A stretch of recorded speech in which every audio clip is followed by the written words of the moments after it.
Hola, ¿qué tal? ¿Cómo andan? Bueno, estamos en la clase número 2 del año 2.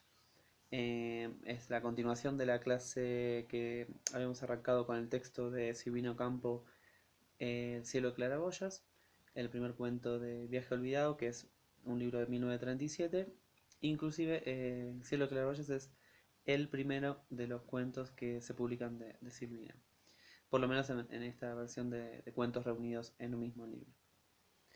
Habíamos trabajado con una bibliografía para comparar y darle un perfil de análisis a Silvina, además de todo lo que ofrece ella misma como escritora.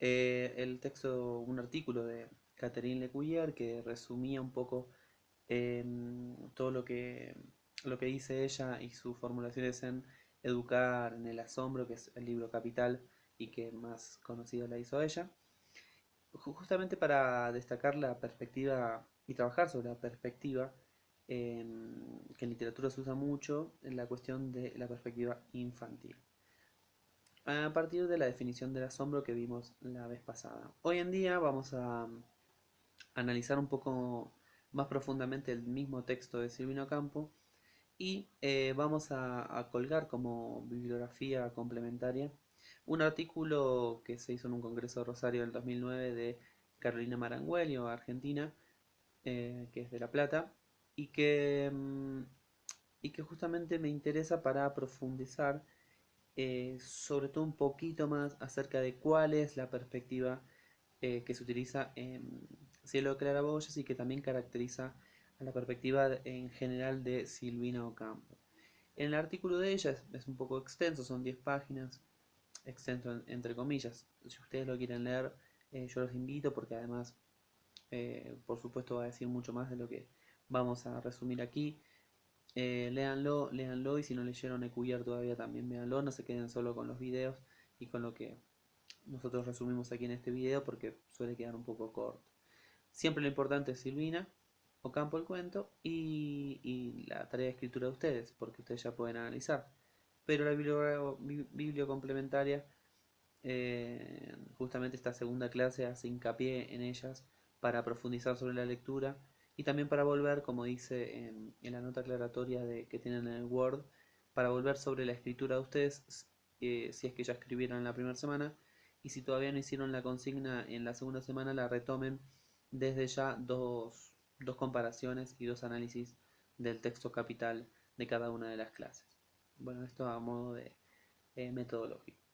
Volviendo a la cuestión de Silvina y del cuento, eh, vamos a ir directamente a lo que dice Marangüello acerca de Silvina.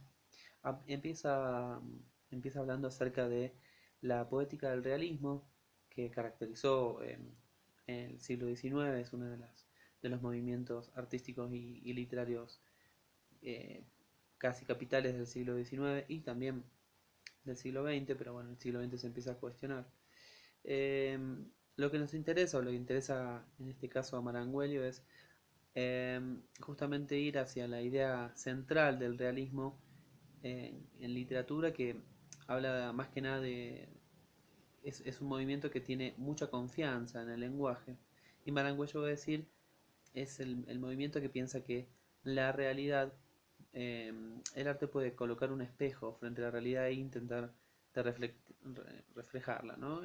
La metáfora del espejo, de que a través del lenguaje nosotros podemos representar una realidad y mejores artistas somos si más fielmente creamos o recreamos esa realidad. Una corriente que va a ser después, como Marangüello lo explica en tres hitos, va a ser cuestionada y después directamente como puesta en oposición o como contrapartida.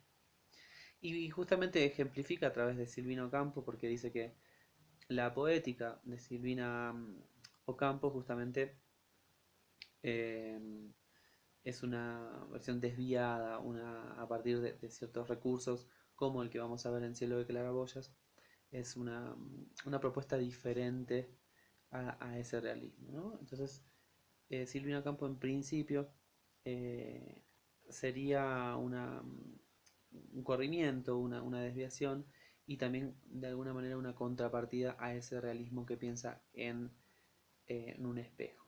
Justamente vamos a ir a la cuestión del material. En nuestro cuento analizado, que es Cielo de Claraboyas, justamente el material se hace presente, ¿no? El cielo de claraboyas, que es ese techo con vidrios deformantes, que además es visto desde la perspectiva de un niño y justamente que imagina o transforma la realidad, aquello que ocurre en el cielo, en el piso superior, en esa familia, ocurre a través de un vidrio, ¿no? Un vidrio que deforma. Entonces fíjense, la idea del vidrio y del espejo, en este caso, ya en Silvina se hace presente a través de un vidrio deformante que ya produce cierta deformación literal acerca de aquello que se ve a través de un cielo de claraboyas. Y para Marangüello, que también pone otros ejemplos, ve que en Silvina lo utiliza. eh, Dice, hay dos cuestiones, ¿no? Una cuestión es que la poética misma de Ocampo funciona como una máquina deformante de la realidad. En Silvino Ocampo se van a ver sueños de la infancia, recuerdos, visiones, premoniciones. Toda la poética de Silvina deforma la realidad porque no es un contacto directo o como copia, sino que siempre es a través de una mediación de este tipo de recursos, como les decía antes. Y, por, y hasta literalmente en Silvina aparecen esos vidrios deformantes. No solo en Cielo de Claraboya, sino también en otros tipos de textos, como Cornelia frente al espejo, Manouche. eh, Ahí eh, aparece directamente la figura del reflejo y de los vidrios y espejos deformantes. Esta es la idea de Marangüello, por supuesto, que nos viene muy bien. ¿Y por qué nos interesa también a nosotros frente a lo que veníamos trabajando de la perspectiva infantil y el asombro como una de las perspectivas también casi como metodología que propusimos como para el artista en general, no solo a través del niño, sino a través del artista como niño y como con esa posibilidad fascinatoria que no debe acabar y mirar todo como una primera vez para poder asombrarse y profundizar o tener una mirada diferente de aquello que ocurre, ¿no? Una de las funciones que vimos que podrían llegar a ser del arte. Bueno, justamente Marangüello habla de pliegues, ¿no? A través de una definición que ahí ustedes lo van a ver. Nosotros sumamos, ¿sí? Aquí como dice el apunte, eh, nosotros vamos a sumar a la perspectiva ya de infantil del asombro, como pasa en Cielo de Claraboyas, además de que ya es la perspectiva infantil, está a través de un doble pliegue, de una doble deformación o corrimiento o desviación, que es la del vidrio deformante. Entonces no solo es lo que el niño reconstruye a partir de su visión infantil, ¿sí? De conocimiento del mundo, de percepción del mundo, de la realidad, sino que a través, el Silvino Campo funciona a través de otro vidrio. Entonces ahí tenemos un segundo pliegue, ¿sí? Que es lo que queríamos también destacar. Eh, Luego en el artículo de Marangüello figura la idea de Todorov, un teórico de esta función muy conocido por su trabajo sobre el fantástico en la literatura. Eh, Dice que la ficción normal o pura, más tirando al realismo, solo muestra como un mundo plano, ¿no? Como sin misterios.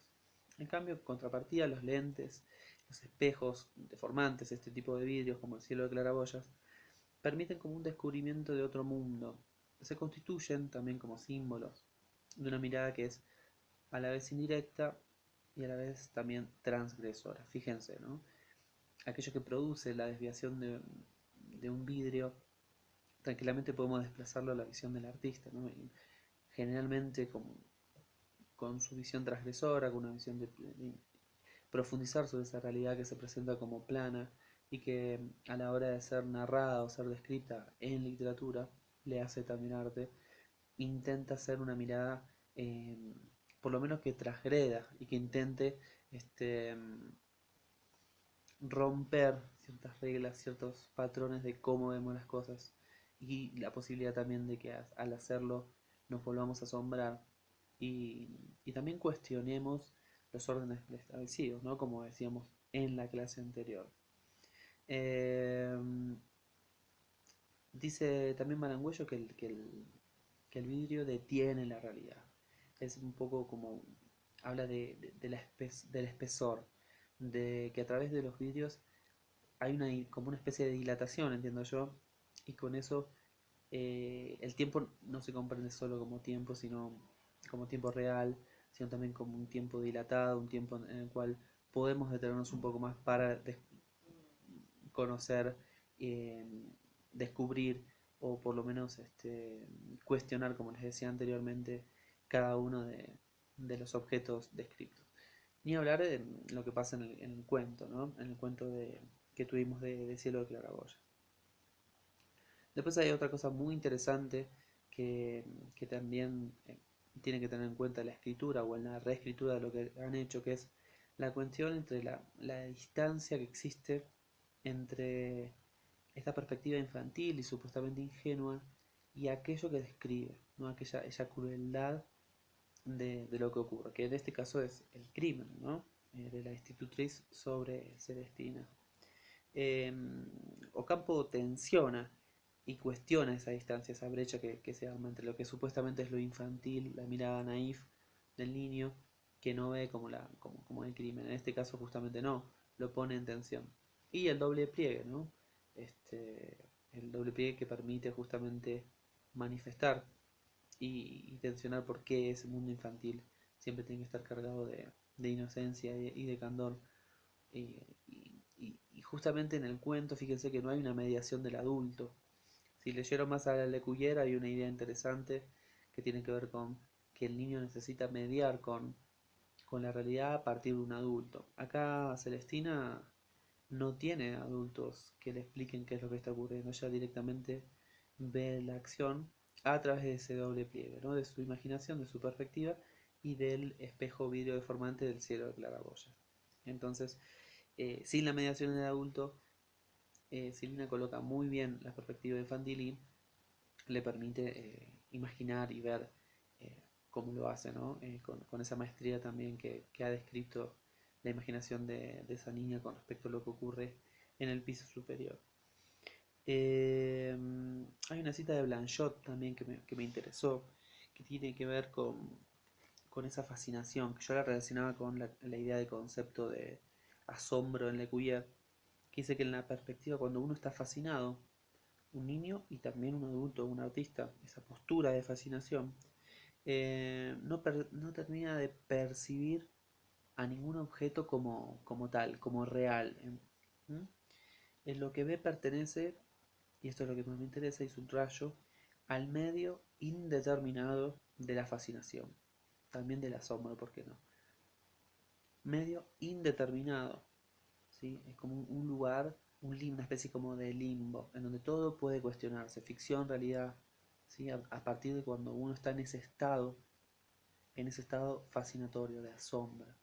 Y bueno, me parece que es un lugar para colocarse a la hora de la creación que es interesante y que seguramente han transitado como escritores, ¿no? Y voy a citar también un fragmentito que coloca Marangüello, que es un libro, un cuento que se llama Cornelia frente al espejo, que es del 88, y que para Marangüello, me parece con mucho acierto, es como una síntesis de esta postura o de esta poética que propone Silvino Campo en Cielo de Claraboyas y en general también. Dice, las rajaduras de los vidrios deforman los cuerpos, las posturas, los movimientos. Si besaba la boca de mi novia, para los observadores de fuera besaba su zapato. Si acariciaba su frente, acariciaba una botella. Puntos suspensivos.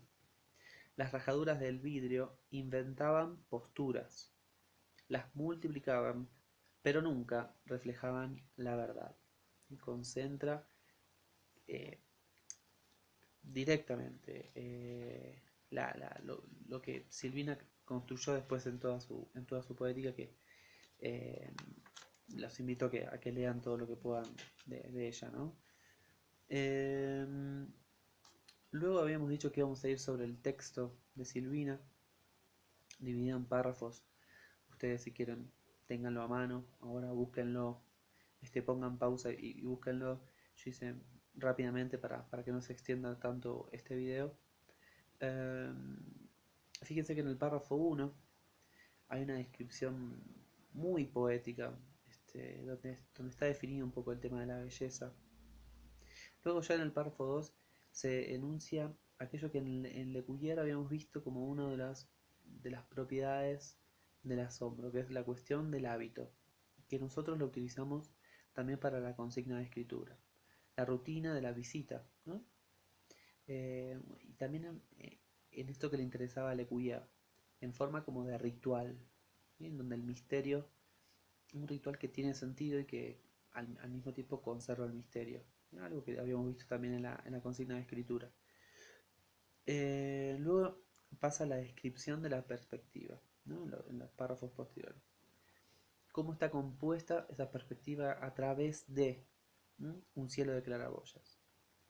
Fíjense, tenemos sinécdoques utilizados, las sombras, las distorsiones, la angulación que es hacia arriba, con toda la simbología que para Marangüello es el tema del cielo, del infierno, que es muy claro, ¿no? La alusión religiosa. Los sonidos. ¿M? Yo noté como algunas frases. Baúles como tormentas, ¿sí? La pianola. Voces como pelotas, ¿no? Las construcciones que hace con respecto a esa perspectiva y cómo percibe el niño. Le permite esta postura recrear, inventar, imaginar sobre aquello que no ve, ¿no? El niño no está viendo una realidad fragmentada a través de un vidrio deformante, y todo ese espacio es el que puede llenar la imaginación del niño. Ese misterio es llenado por la imaginación del niño, algo que ve a medias o ve desviado, ¿sí? Aparecen los personajes nuevamente, aparece sobre todo Celestina y esta voz de pies embotinados, de institutriz perversa, ¿no? Esa construcción de la institutriz perversa, maléfica, vestida de negro, diabólica de alguna manera. Y los párrafos finales, en el anteúltimo, ahí se vuelve a mencionar la cuestión de la perspectiva. Y, y después hay ese zoom out, que es un modo de cine que vuelve a la realidad, una vez que nosotros ya, eh, a la realidad entre comillas siempre, pero con ese zoom out donde se ve la niña jugando fuera, tenemos en el alejamiento, ya sin el cielo de claraboyas, tenemos la perspectiva que justamente le termina de dar el sentido a la deformación por contraposición, ¿no? Yo creo que es un cuento bárbaro, que es un cuento que muy poco resume inclusive muchas de las características de la poesía, de la poética, mejor dicho, de Silvino Campo, y que nos permite este, volver a posicionarnos a la hora de la creación, como los invité con la consigna de escritura, en ese lugar tan lindo que es la perspectiva del niño, del que todo lo asombra y de que aquello que no ve, que no puede alcanzar, como cualquier artista que no puede alcanzar la totalidad, utiliza justamente sus propias herramientas para recrear el mundo, para detenerlo, para cuestionarlo y para colocarles los vídeos deformantes del arte y filtrarlos bueno, para transformar las cosas. Así que nos vemos la próxima, espero que la consigna los haya motivado y bueno, nada más, hasta la clase número 3. Chao, chao.